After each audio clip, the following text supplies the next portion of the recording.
Professor Sohan Gita and, mm, and the organizers of this meeting and the chairs of the different talks. It is an honor for me to talk about some things of my work today. I'm going to talk about a recent calculation that I made on the information flow in the evolution of the genetic code. Well, I will start by mentioning about the central dogma of molecular biology, which was established or proposed by Francis Crick in response to the discovery of reverse transcription.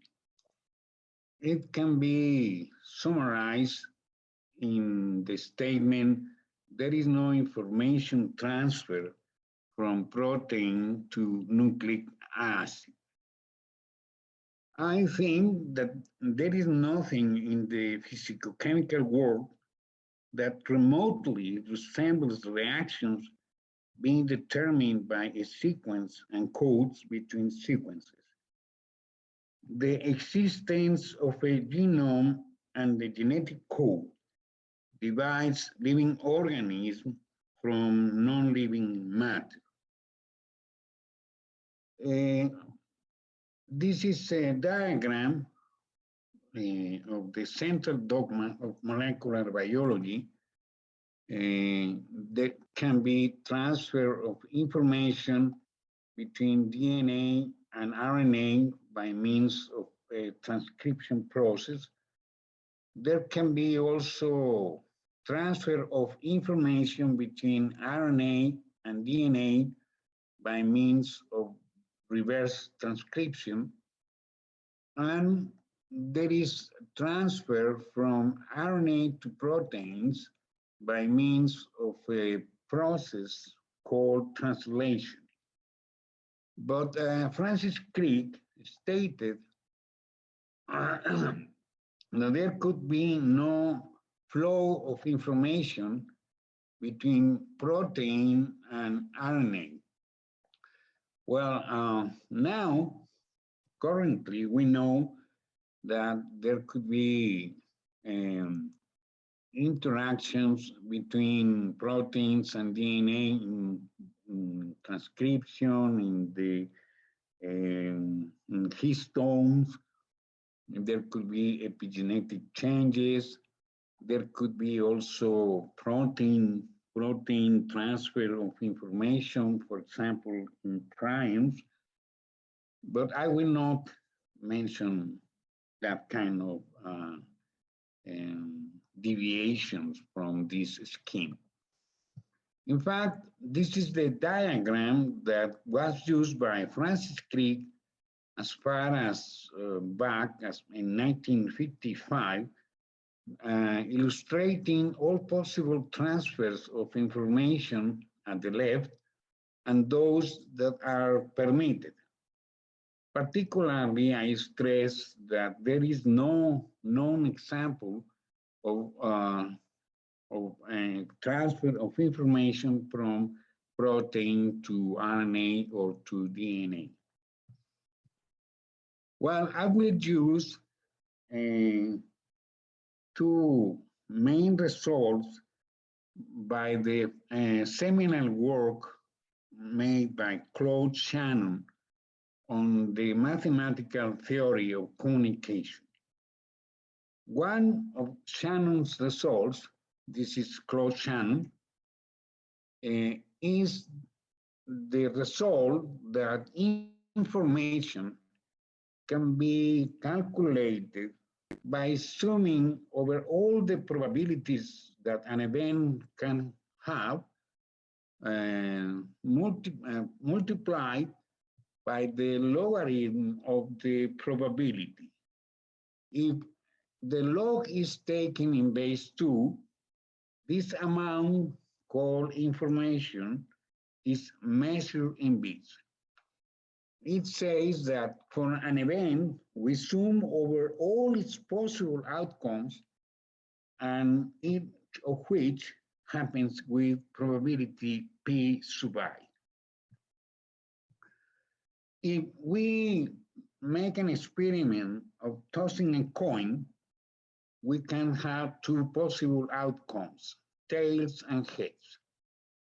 And the maximum, if you plot this equation for two events, then you will see that the maximum entropy is obtained exactly when the probability of having a head or a tail is 1/2. So this is the maximum uncertainty that we have about before tossing a coin. Then the entropy of two outcomes, P and Q, can be plotted in this way, and the negative of entropy is what is called information, and it is measured in bits. So information in this sense is a measure of surprise of an event. In this case, we have an equally likely outcome, head or tail. The other important result of Shannon was that he established a communication system. What are the ingredients of any communication system? And so he mentioned that there is a source of information. There should be an encoder of that information. There is a channel by which the information can travel. And there is a decoder. And finally, there is a destination. This is a very simplified diagram proposed by Claude Shannon. Well, in this work, which I have not published, my question was, how did the central dogma was formed? I started by assuming that there was a primeval genetic code and its evolution into two extended genetic codes. And as there must be an unbroken chain of transmission of tRNA molecules going back in time to the first organism with a genetic code. If we assume a primeval RNY code, the information given by 16 columns is 3 bits per column.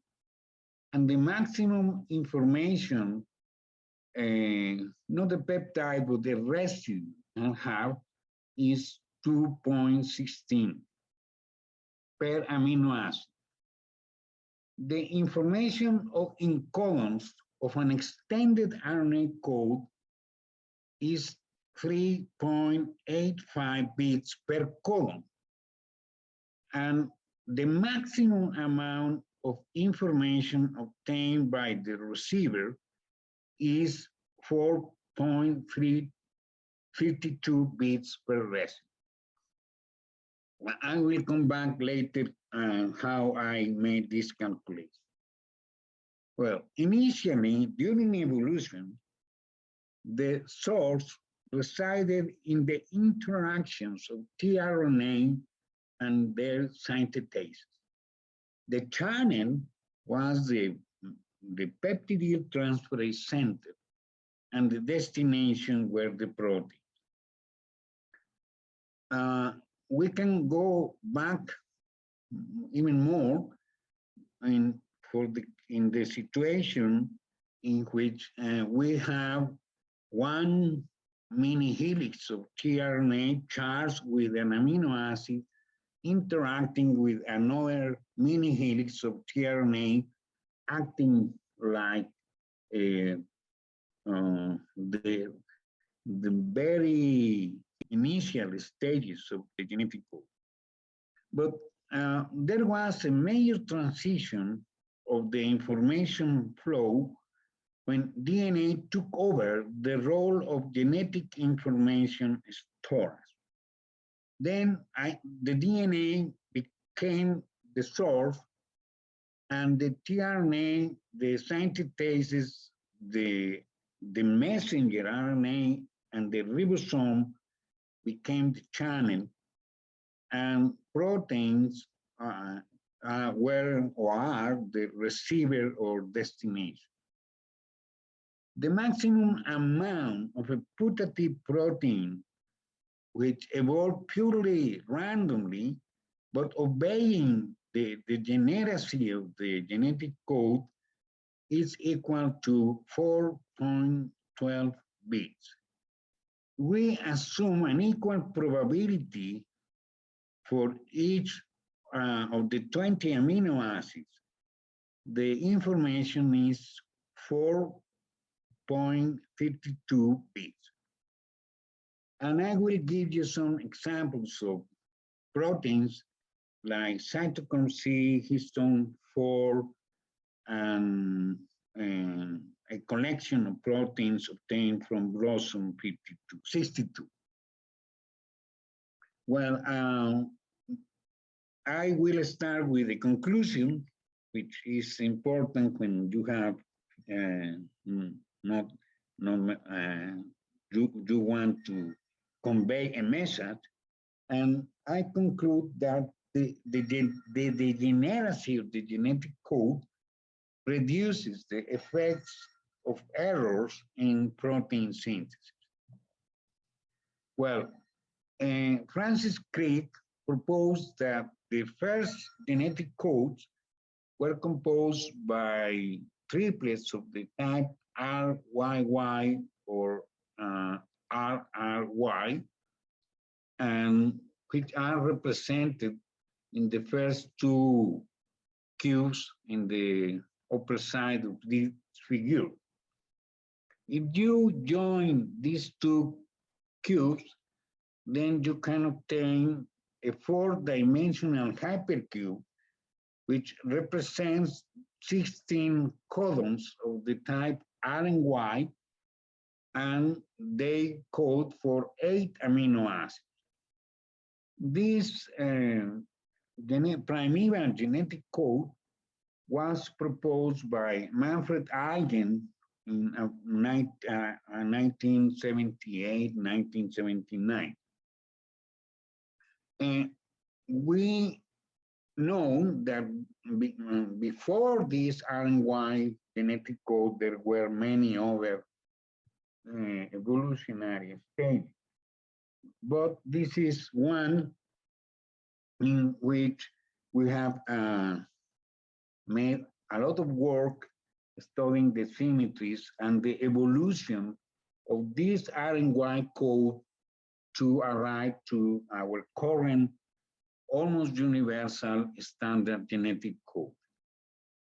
There were, we propose that there were two mechanisms for the evolution of this RNY code.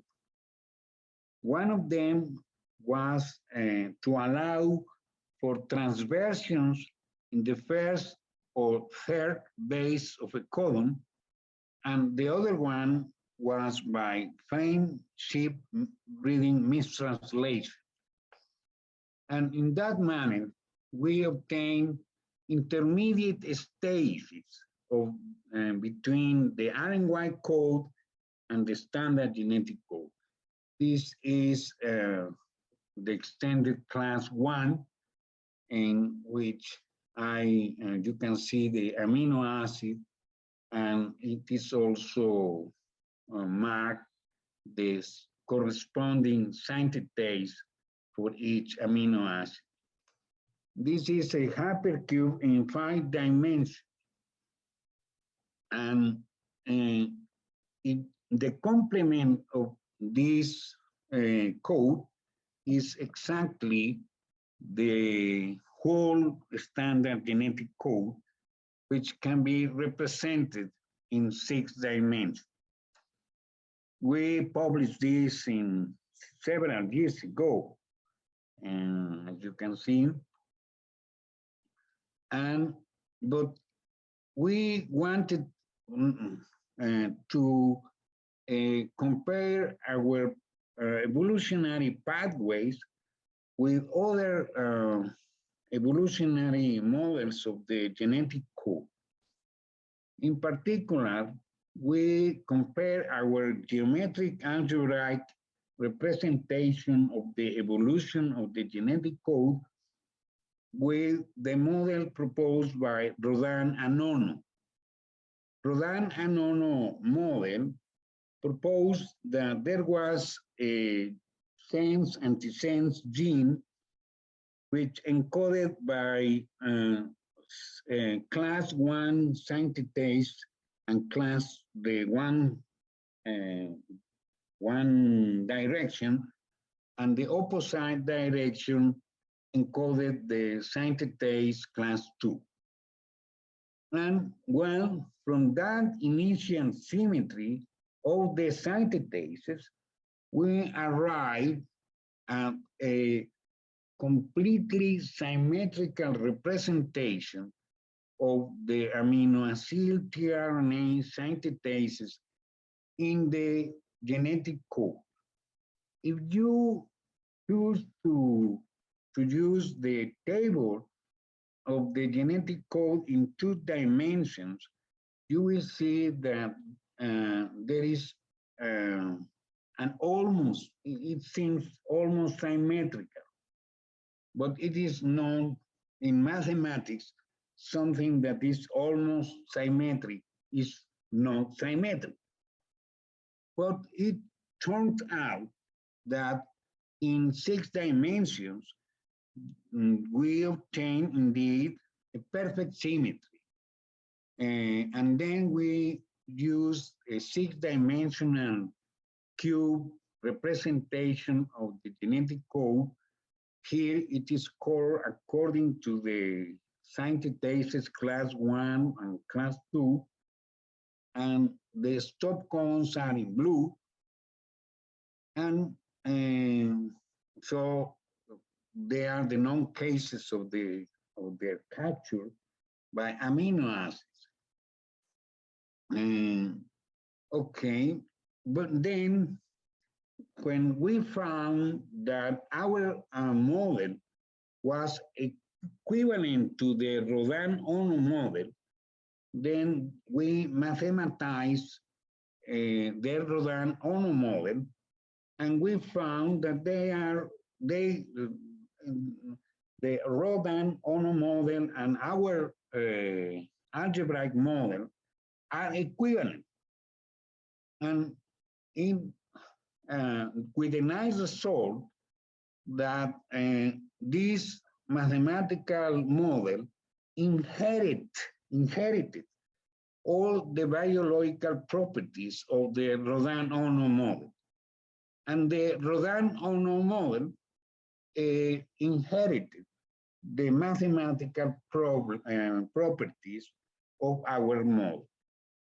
And you can find that unification of 2 models in this publication. Well, there were other physicochemical characteristics for which the whole genetic code is also symmetric. And one of them is the amino acid polar requirement values proposed by Carl Guth. And well, the code is also symmetric to these polar requirement values, and it is also symmetric for hydrophobicity, as it was found by previous works by Romeo Cardoso and Savio Torres. Well, once we have our six-dimensional representation of the genetic code, then we projected this genetic code into a graph of amino acids, of the 20 amino acids. And once we have this graph, we try to develop a neutral evolution test. And then here you can see the graph of amino acids and which obey directly the topology of the genetic code. We also studied these type of graphs were symmetrical, and we found that none of them are symmetrical. And so we examined the importance of asymmetry of the phenotypic graph of amino acids upon the molecular evolution of proteins, and we found that this asymmetry is a property that the genetic code does not influence this arrangement. So there is a freedom for adding any amino acid regardless of the genetic message. And so once we have this graph of amino acids, we transform these the connections, the edges of the vertices into a probability transition matrix, which gives you the probability of mutating from one amino acid to another. And then we form, once you have this probability transition matrix, you can calculate the limit of this matrix P to time t, when time tends to infinity. And it turns out that we obtain a stationary probability distribution of a putative protein which evolved purely by random. Because we have a probability transition matrix, we have to be sure that the sum of the probabilities in rows or columns are always equal to 1. And so this was our first result, in which you have any type of protein and it evolves randomly, the probability of having amino acids which are encoded by one codon, it is lower than if they are coded by 2, 3, 4, or 6 codons. Now, so here we have the 20 amino acids and the probability of encounter them in any protein evolving completely at random. And then you see that there is a linear or positive relation within the number of codons each amino acid has, and with the probability of finding that amino acid in that protein.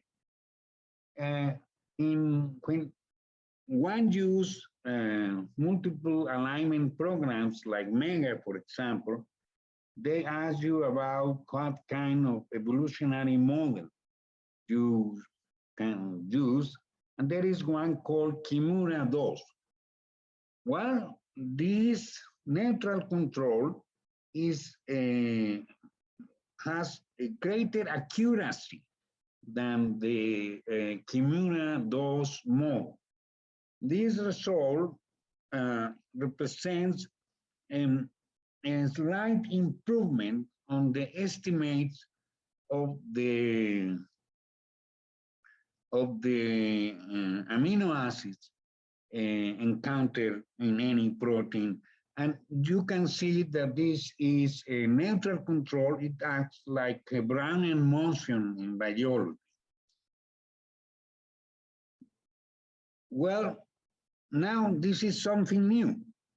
You have here only the probabilities, but then I applied the Shannon equation of information, and then you can see that there is an increase in the values in the y-axis. And so here, when you see the probabilities, the maximum value is about 0.1. But here it is like the less value. And in this plot, you will see the amount of information that you can get for each amino acid in a protein evolving completely at random. And so what the change, the shape of the curve does not change, but what it changes is the magnitude of in the y-axis. Here you have bits of information. Well, we also calculated the probabilities assuming the Jukes-Cantor model. This model assumes that the probability of mutation of any amino acid is equally likely.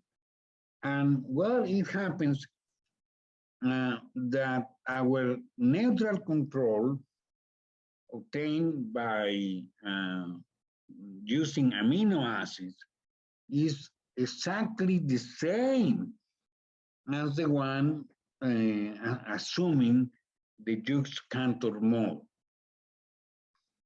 And well, if you want to calculate information from a Jukes-Cantor model, well, you obtain exactly the same as you obtain when you use only amino acids. So it was like a kind of validation of our own calculation. Well, we use this neutrality test, and for in this graph, you will see that our neutral control in black exactly the same as the one obtained by the Jukes-Cantor model. But we also used the neutral control for the vertebrate mitochondrial code, and we calculated the information, no, the probability of each amino acid for an average of a little more than 500 proteins obtained from Blossom 62. And so the blue curve are come from actual proteins, an average of actual proteins. And whenever you see that an amino acid is above the neutral control, you will say that these amino acids are undergoing or showing or exhibiting positive selection. But you can also see that there are amino acids which lie below the neutral control, and then you can say that they are showing negative selection. They are fixed, but there are positive pressures or negative pressures. There could be amino acids which lie just at at the neutral control or close to the neutral control, like, for example, like here you have tryptophan, and well, you will say that this is a neutral amino acid for this set of actual proteins. Well, if you calculate the information of these genetic codes, the green is the mitochondria. This would be the neutral control of the standard genetic code of the Jukes model, and this is the information obtained for the average of a little bit more than 500 proteins of blossom. Then you can see how much information is conveyed from DNA to protein on their different genetic code.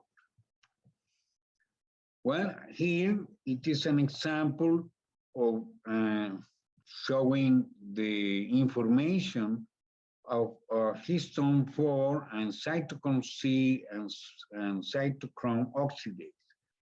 The proteins cytochrome, the blue and the green, should be compared actually not with the neutral control, which is black, but with the vertebrate mitochondrial code.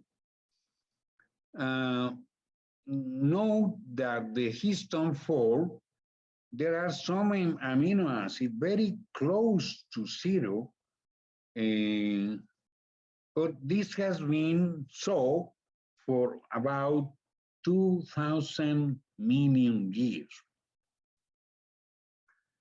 Here, there are all types of proteins, like, for example, fibrinogen, which are rapidly evolving proteins, or in red, you have hemoglobin, or in blue, you have the heat shock protein 90. And you can measure the information of this protein. Here is the probability, here is the information, and there is no change in the curves, only in the magnitude of the y-axis. Well, here is the image of the spike protein. The protein which is used by SARS-CoV-2 to enter the human cells by binding to the ACE2 receptor.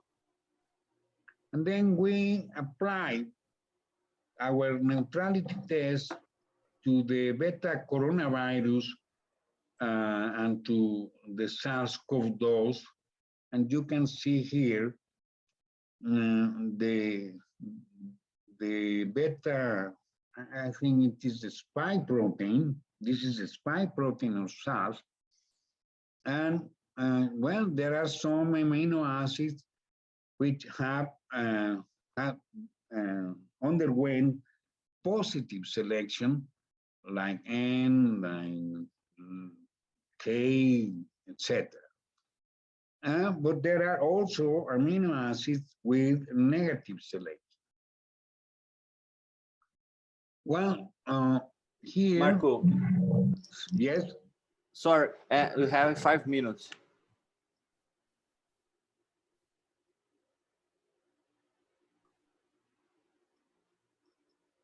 Can you hear me? We have 5 minutes more for your talk. Oh, then I will go more rapid. Well, here you have the probability of occurrence of the spike protein. And here you have a comparison of the information of the spike protein in red with the whole genome of the SARS-CoV-2.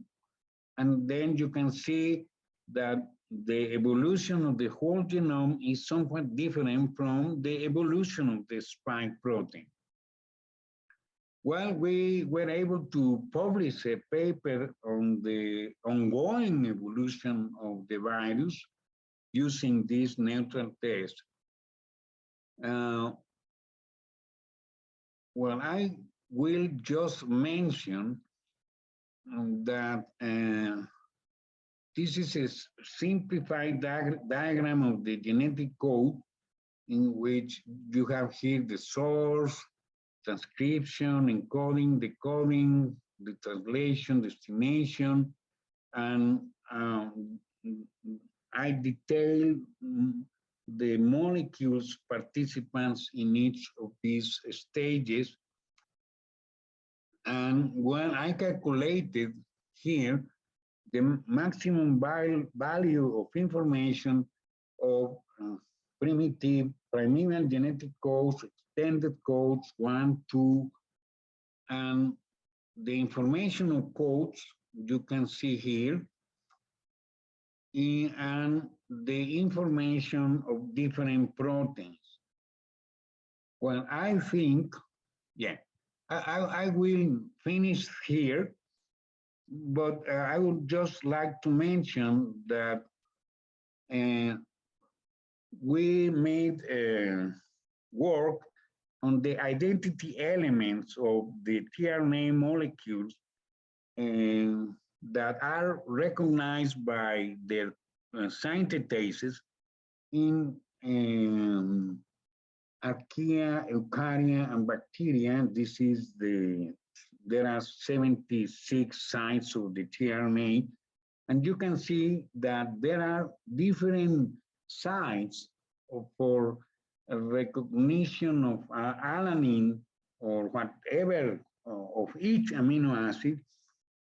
And so the idea is to calculate the amount of information needed to calculate each of these amino acids in these three main domains. So I have not made the calculations, but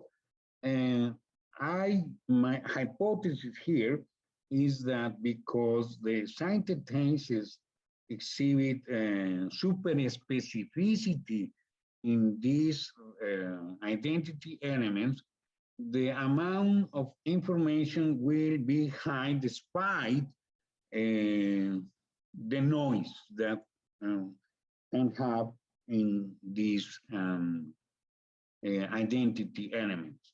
Well, I will finish here.